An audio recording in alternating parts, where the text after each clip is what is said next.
A história da modernidade é, sobretudo, a história da tentativa de emancipação do ser humano. A consciência moderna nasce a partir da ideia de libertação, mais especificamente do desejo de emancipar-se, de uma época que havia durado mais de 1000 anos na história do Ocidente, que a gente conhece como a Idade Média. O período medieval ficou marcado na história por ter sido um estágio de total hegemonia do cristianismo.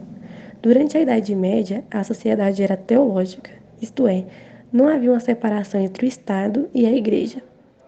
Esse período ficou conhecido por uma série de doenças, guerras e pela fome, e desse modo, até hoje, a Idade Medieval carrega consigo a ideia de negatividade, sendo caracterizada pelo senso comum por expressões como selvageria, desumanidade e crueldade, além de ser considerada por muitos como um período das trevas. Na Idade Média não havia ciência, e a grande maioria dos ideais científicos dos antigos gregos foi deixada de lado. Mesmo quando a filosofia grega era retomada, ela era relacionada à fé cristã, estando subordinada a esta. As grandes escolas europeias desta época tinham como principal objetivo ensinar a fé cristã. Durante a Idade Média, a Igreja Católica não permitiu o culto às outras religiões, combatendo-as severamente através da Inquisição.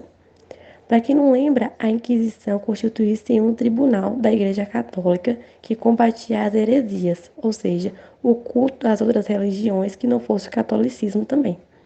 Se o indivíduo fosse acusado de ser herege no vilarejo, por exemplo, instalava-se ali temporariamente um tribunal inquisitório para julgá-lo. A Inquisição, na verdade, foi uma reação da Igreja Católica tentando conter o avanço de outras religiões, porque assim, se tivesse esse avanço, poderia comprometer o catolicismo economicamente, moralmente e espiritualmente. Bom, com o passar dos anos, a igreja foi perdendo seu poder e tendo uma grande concorrente, que é a ciência. Ao mesmo tempo que a ciência está à disposição do homem para melhorar sua condição de vida, ela também aparece como um saber técnico. A ciência se transformou em razão instrumental onde os homens têm por intuito dominar não só a natureza e seus mitos, como também os outros homens. E, se por um lado o desenvolvimento tecnológico tem nos proporcionado instrumentos que tornam a vida em sociedade muito mais fácil, por outro lado, esse mesmo desenvolvimento tecnológico vem sendo utilizado para a produção de armas, as quais são utilizadas nas guerras. A razão que prometia libertar se transformou em instrumento de morte e opressão. A Segunda Guerra Mundial foi o maior exemplo disso. A emancipação é um dever.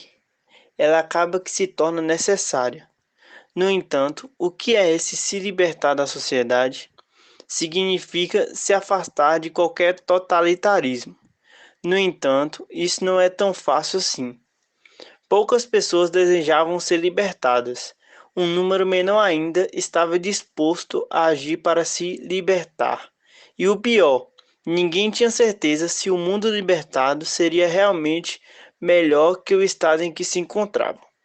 Bauman esclarece que o libertar-se é literalmente libertar-se de algum tipo de grilhão, ou seja, de correntes, que obstrui ou impede os movimentos. Mover-se e agir com liberdade é, portanto, não observar obstáculos ou resistências, não agir guiado por alguém, e sim por si só. Como Arthur Schopenhauer identificou, o mal-estar na civilização, nos mostrando que os instintos não podem ser controlados impunemente, ao negar seus desejos mais íntimos, os homens modernos abriram mão do prazer e experimentaram a sensação de não satisfação. Bauman afirma que nos dias atuais ainda há uma sensação de mal-estar. Todavia, essa inquietação não tem sido causada pelo controle, pela falta da liberdade, mas justamente pelo contrário, ou seja, pelo excesso de liberdade. Dessa forma, cada sociedade, cada época possui a sua ordem, seus padrões, suas normas, leis criadas justamente com o objetivo de manter a modernidade em ordem. Ou seja, a pureza era representada pela razão, e a impureza assumia o papel de loucura. O puro impossibilita a existência do impuro, e vice-versa. Pureza e impureza se negam mutuamente, não podendo assim coabitar o mesmo lugar. Consequentemente, para manter a ordem da sociedade, os modernos precisaram excluir a loucura, ou seja, aqueles que pensam diferente, dando assim uma hegemonia. Tudo aquilo que estivesse para além dos limites da razão corria o risco de ser tratado. O pós-moderno nasce, assim, associado às ideias de juventudes, de rebeldia em relação aos padrões rígidos da sociedade, de liberação sexual e de consumo excessivo de drogas. O moderno passou a ser visto como demodé, ou seja, que saiu de moda, enquanto o pós-moderno surgia como novo. A juventude pós-moderna não aceitava mais viver sob os padrões de comportamentos universais estabelecidos pela modernidade.